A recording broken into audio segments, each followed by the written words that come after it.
Hey, and welcome to map 3 of Duke Nukem 3D's Alien World Order. This is bloody hell, and as you can see, we are in the Globe Theatre here. Well, it looks like the Globe Theatre, it's more of an Elizabethan theatre, but I'm going to call it the Globe Theatre because it looks based off of the Shakespearean theatre. Now this blue access card here is actually completely optional. You don't need to pick this up. And when you do pick it up, it does spawn some enemies in the middle here, so you can decide whether it's worth grabbing it or not. Personally, I don't think it's necessary, but because I'm trying to get as many kills as I can on these levels, I'm going to grab it. But when you come out this way, you do actually need to head into this little room in the middle here, grab the chain gun, and hit the switch, and you'll see that the entrance at the back of the stage has now opened up. Going to grab the pipe bombs here, just because these are very useful.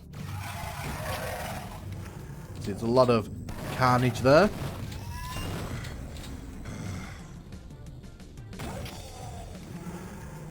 Holy shit. You can see the enemies are inside the rooms there.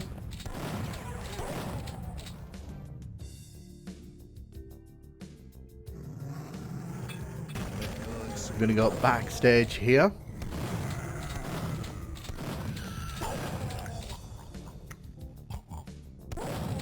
Got to be careful because there's a few enemies who are prone here and they will wait for you to walk in front of them before they blast you in the face.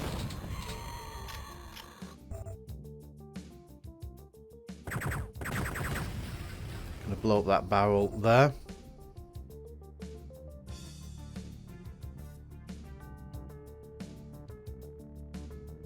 So, as I'm wandering around here, you'll see this blue door here. Now, when I said this was optional, what I mean here is that you don't actually need to come inside here. There's no essential items. There's only really an armor and some ammo dotted around. But really, once you come through these doors here, you're pretty much heading towards the end of this first part of the level here. We can't actually go in there, and none of these doors actually open up. I do like this opening area, but I do think it's a bit limited in terms of scope. I am surprised that they didn't do more with this setting. It kind of feels like they rushed through this first part of the level here to get you to the main London set piece, which we'll be seeing in a second. As you can see, we've headed outside here, and we are now in the car park. I just kind of feel like there's a lot more they could have done with this part of the level, and that's fine. Pick up the RPG there. So this is a reference to the TARDIS. Now, it's obviously not TARDIS blue, but I'm saying this while wearing a Doctor Who shirt. Let me tell you, it's a fun little reference to see in a Duke Nukem game. Obviously, the Doctor is tied very much to London, so it makes sense for that reference to be there.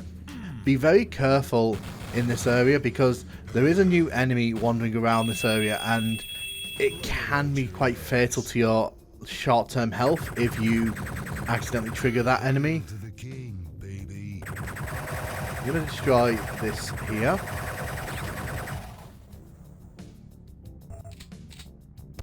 I'm going to get rid of the pig cop there as well.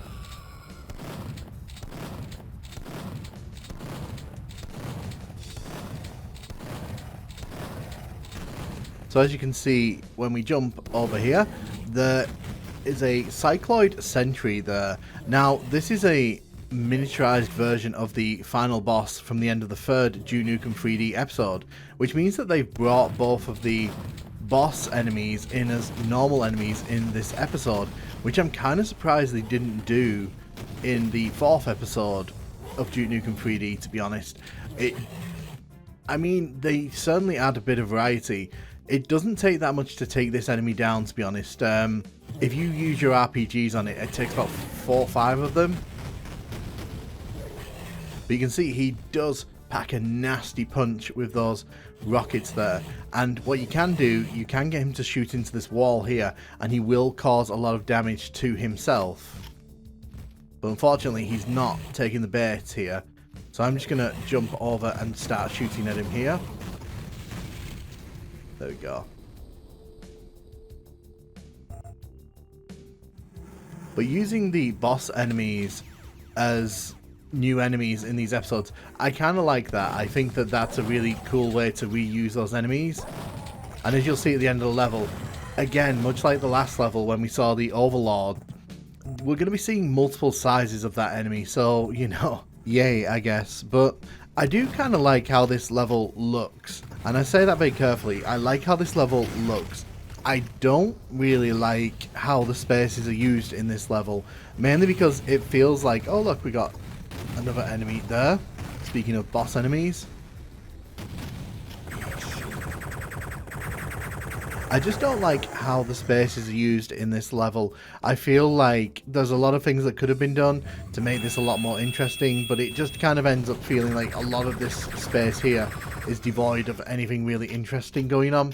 So you kind of feel like you're in this courtyard here around this cathedral, which, you know, it's fine, but there's not much really going on in this space other than shooting these enemies and then trying to get inside the cathedral itself. You can't go inside any of these buildings. You can't really explore anything in this area. And I think that's a weakness of this level.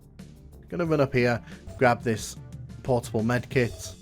So the main thing we have to worry about here is that there's a Battle Lord at the top of this area.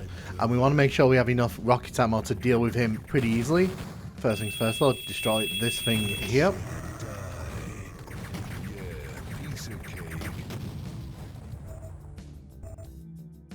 Destroy these guys here.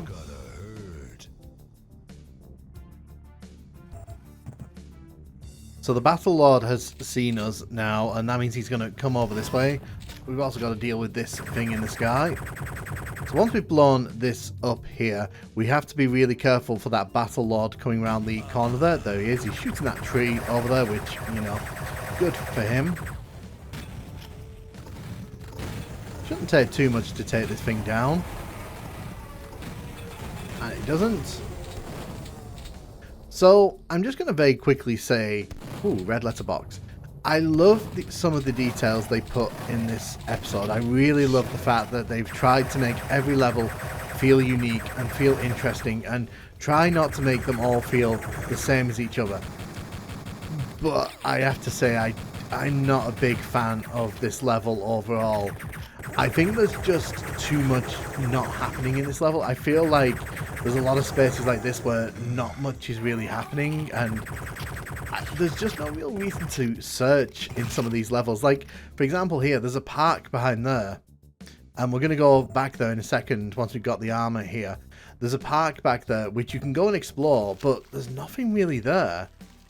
So we're going to head into the park here. So I'm not a fan of this area. I feel like this is a bit of a wasted area. There's no real reason to come here unless you're trying to kill all the enemies in the level. In which case, yes, come here and get your fill, but for me personally, unless you're really low on ammo or unless you really want to kill all the enemies here, there's very little reason to actually come out here. There's no new weapons for you, and there's nothing really of interest outside of the ammo. Not even a particularly interesting area to explore either, so it really kind of misses the mark, this part of the level for me. I'm also curious why they chose to just put the yellow key card there when you've got all these buildings around this sort of cathedral that they could have easily put like a little section into to add a bit of, you know, exploration, but I digress. In case you can't tell, I'm not the biggest fan of this level.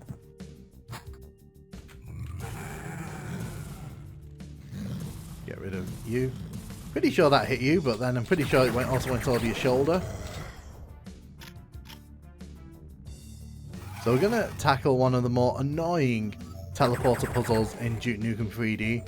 So we want to be looking for the teleporter that has the 4 on it.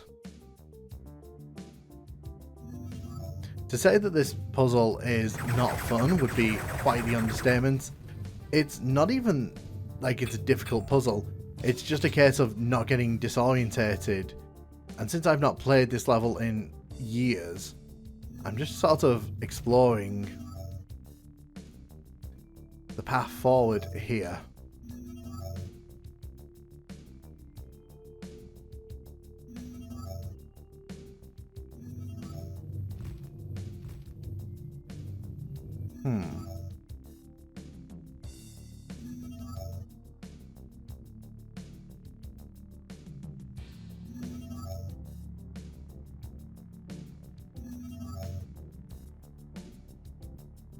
Yes, in case you're wondering, I am lost here at the minute. I'm just trying to work out where I'm meant to go. There we go. 4, and then we get the key card. Again, I'm not a fan of teleporter puzzles at the best of times, and Duke Nukem 3D doesn't particularly do them very well, so when Duke Nukem 3D tries to do them, in particular in a level like this, it just doesn't work in my opinion.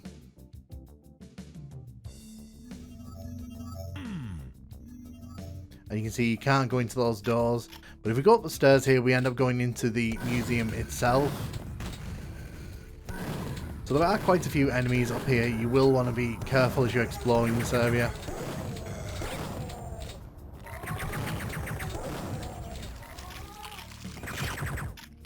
There are 2 secrets as well. One of them's underneath the cannon here.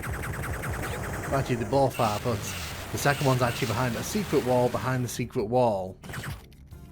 Who wants some? So as we head into the museum here, you're going to be seeing a lot of references to Henry VIII and his wives, and if that's your kind of thing, then good.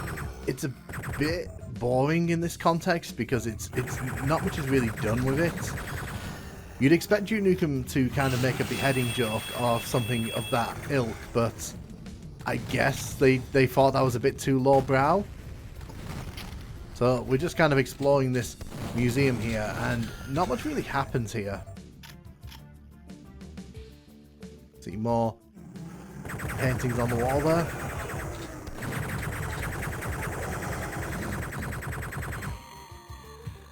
Like I said, I think one of my big problems with this level is that it tries to go into several different things because it's in London, so it wants to try and hit some of the big London, you know, iconography and all that. But what it ends up doing, it just ends up kind of not doing any of them particularly well or memorably, so it just kind of feels like we're here, we're not doing anything with the stuff. Like, whereas in other levels, I kind of feel like things are being done with the locations that were interesting and, you know, just made them stand out a bit more. There is a secret here as well that I've never really understood, and coming back to experience this, I'm not quite sure. Maybe this is a reference that's going over my head, in which case someone in the comments will definitely point it out to me. But yeah, when you come up here, it's marked as a secret. You kind of get to see this little picnic set here with the Union Jack flag and the drinks, but it doesn't really lead to anything. There's no weapons up there, and again, it just kind of feels like it's there because they didn't quite know what direction they wanted things to go in this level. There's quite a few things they could have done, in my opinion, to make this level just feel a bit more memorable than it ends up feeling. It's also kind of fun that you need to go through the toilets here in order to exit the level. So once you drop down, you kind of point past a point of no return. You can't really go back into the rest of the level here, but make sure to grab that RPG ammo because it is marked as a secret. So when we go up here, you'll see that we are actually in the House of Parliament. This is probably my favourite part of this level, but it's also the most difficult. As you may have also noticed, there is a cycloid enemy at the end of this, which means we've got a small boss battle here, and it's a full-sized one. It's not one of the small ones, so I'm not going to make any apologies for saving here, because this thing can cause a lot of problems here. The best way to deal with this enemy is to get rid of his little minions at the side here.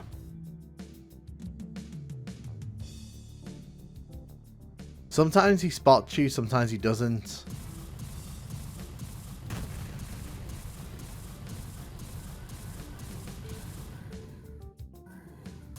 Let's see if I can do this. So you end up fighting him inside the Houses of Parliament, and as you can see, it's not particularly easy because he can shoot rockets at you pretty relentlessly, and because the wall is pretty close behind you, if the rockets miss you, they can still hit you with the splash damage, so you've got to be really careful.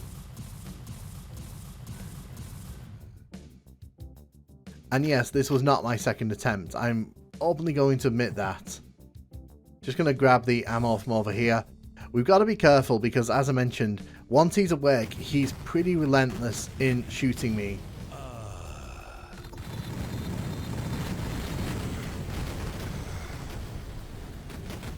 It is actually a pretty cool way to stage a boss fight this, because I think one of the problems with Stadium is that because it was so open and so easy to get away from this guy, it was very easy for you to kind of cheese it. But here you kind of have to be a bit tactical because his missiles are pretty relentless, as you can see.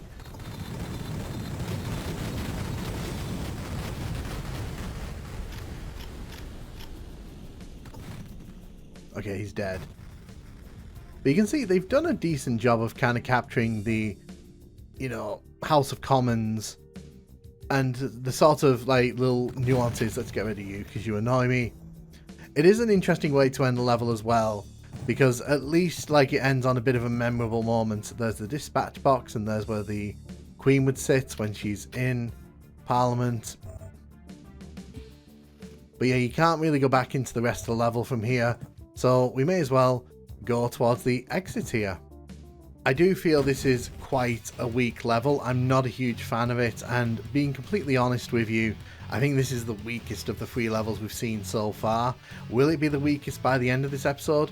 Who knows? But let me know what you think of Bloody Hell. Am I being too critical of it? Did you enjoy this one? Let me know in the comments, and thank you very much for watching.